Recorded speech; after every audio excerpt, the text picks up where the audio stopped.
हम सीधे आपको लेकर चलेंगे। हमारे साथ हमारे सहयोगी अभिषेक उपाध्याय भी इस वक्त मौजूद है। जरा जानते हैं अभिषेक से, आपके पास क्या अपडेट है अभिषेक?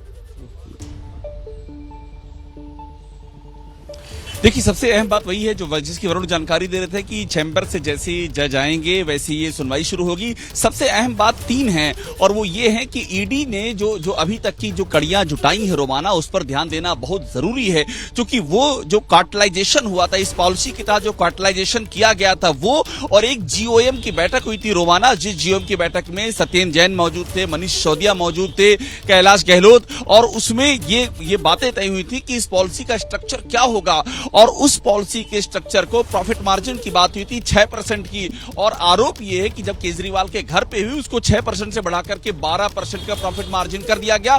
और उसमें जो आरोप ये है कि 6% का किकबैक आया है आम आदमी पार्टी की झोली में। तो ये जो कुछ भी हुआ है इसमें केजरीवाल की संलिप्तता की बात कही जा रही है। ईडी के पास एविडेंसेज हैं, बयान है, और बयान भी 3 लेयर हैं। पहला लेयर है जो शराब कारोबारी है, चाहे वो अमित अरोरा की बात कर लें, चाहे वो दिनेश अरोरा की बात करें, समीर महेंद्र की बात करें, उनके दिए बयान है। दूसरा स्ट्रक्चर है कि जो स्टाफ रहा है, मनीष सिसोदिया का स्टाफ रहा है या सीएम दफ्तर के रहे हैं, वहां जो पूछताछ की है वो है। और तीसरा जो हाल में के कविता की गिरफ्तारी की और साउथ ग्रुप से जो पूछताछ की है वो बयान है। तो 3 स्ट्रक्चर पर, 3 लेयर्स पर ईडी के पास में मजबूत साक्ष्य हैं जो ईडी का दावा है। और रिमांड में ये सारे साक्ष्य अधिक से अधिक दिन तक केजरीवाल की रिमांड का आधार बनाने की कवायद की जा रही है। रोमाना, बिल्कुल, तो अब देखना होगा कि ईडी की तरफ से शुरुआत में कितने दिन की रिमांड की मांग अदालत के सामने रखी जाती है। आप रहिए मेरे साथ, मैं सीधे आपको लेकर चलूंगी। बीजेपी की तरफ से अरविंद केजरीवाल की गिरफ्तारी के मुद्दे पर प्रेस कॉन्फ्रेंस की जा रही है। आप जानते हैं किस तरीके से अरविंद केजरीवाल को जब ईडी ने गिरफ्तार किया, उसके बाद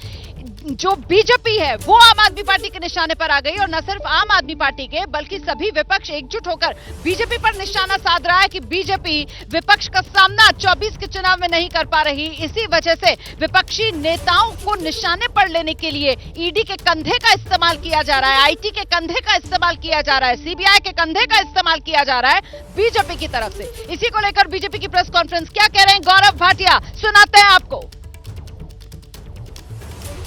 दाहिना हाथ हैं, ये भी कट्टर ईमानदार हैं। 4.5 महीने हो गए जेल की सलाखों के पीछे हैं।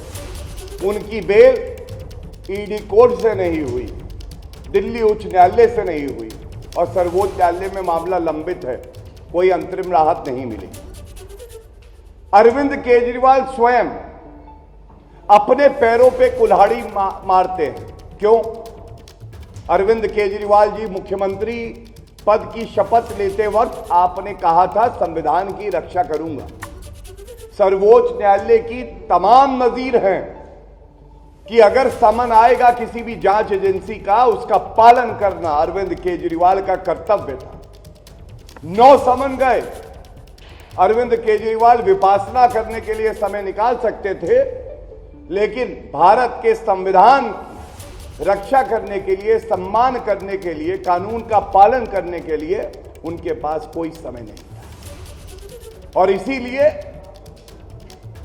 जांच एजेंसी ने कानून का पालन करके, हर प्रक्रिया का पालन करके आज जो निर्णय लिया है, जनता उसका स्वागत कर रही है।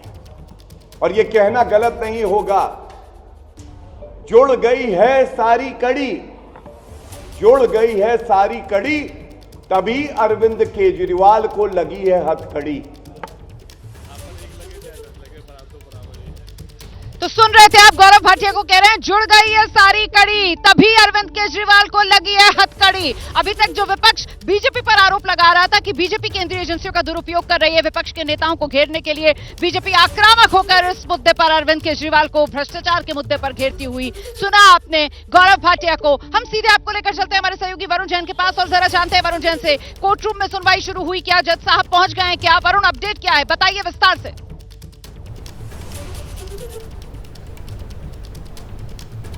देखिए रुमाना, अभी कोर्ट रूम के अंदर सुनवाई शुरू नहीं है, इंतजार है जज साहब के आने का और सीट पर बैठने का। केजरीवाल फिलहाल, जो हमारे पास जानकारी आ रहे हैं कि उनकी जो वकील है वो कोर्ट रूम के अंदर पहुंच गए हैं, तो फिलहाल अभी केजरीवाल उनसे बातचीत कर रहे हैं। लेकिन क्योंकि अभी जज का इंतजार है, जब जो जज अपनी सीट पर आकर बैठेंगे तब आगे की सुनवाई शुरू होगी। लेकिन जिस तरीके से अभी बीजेपी अपनी प्रेस कॉन्फ्रेंस करके कह रही थी कि जो कड़ियां है वो जुड़ गई है, इसलिए अब हथकड़ियां लगी है, तो इन कड़ियों को ही एक मुकम्मल अंजाम तक ईडी को पहुंचाना है, इसलिए उनको केजरीवाल को रिमांड पर लेना पड़ेगा। और आप देखिए केजरीवाल के ऊपर जो अटैकिंग मोड में एनफोर्समेंट डायरेक्टरेट कब आई, जब उन्होंने के कविता की गिरफ्तारी की। के कविता की गिरफ्तारी के बाद ईडी का ये बयान सामने आया कि के कविता के साथ मिलकर ही अरविंद केजरीवाल और मनीष सिसोदिया ने पूरी साजिश रची थी। 100 करोड़ का जो किकबैक था वो मिला। तो ये सब जो मनी ट्रेल है, इन सब की जो ट्रांजैक्शंस है वो जो एनफोर्समेंट डायरेक्टरेट आती है और उसी केजरीवाल से पूछताछ होगी। फिलहाल अभी कोर्ट के सामने एनफोर्समेंट डायरेक्टरेट ये बात रख सकती है कि अब तक जितनी भी पूछताछ हुई है उसमें केजरीवाल ने कोऑपरेट नहीं किया, वो सिर्फ हाँ या ना में जवाब दे रहे हैं, ठीक से सवालों के जवाब नहीं दे रहे हैं, इसलिए हमें उनकी रिमांड चाहिए और हमें साक्ष्यों को जुटाना है। अभी देखिए कोर्ट रूम में सुनवाई शुरू नहीं हुई है, अभी जज साहब के कोर्ट रूम में पहुंचने का इंतजार किया जा रहा है।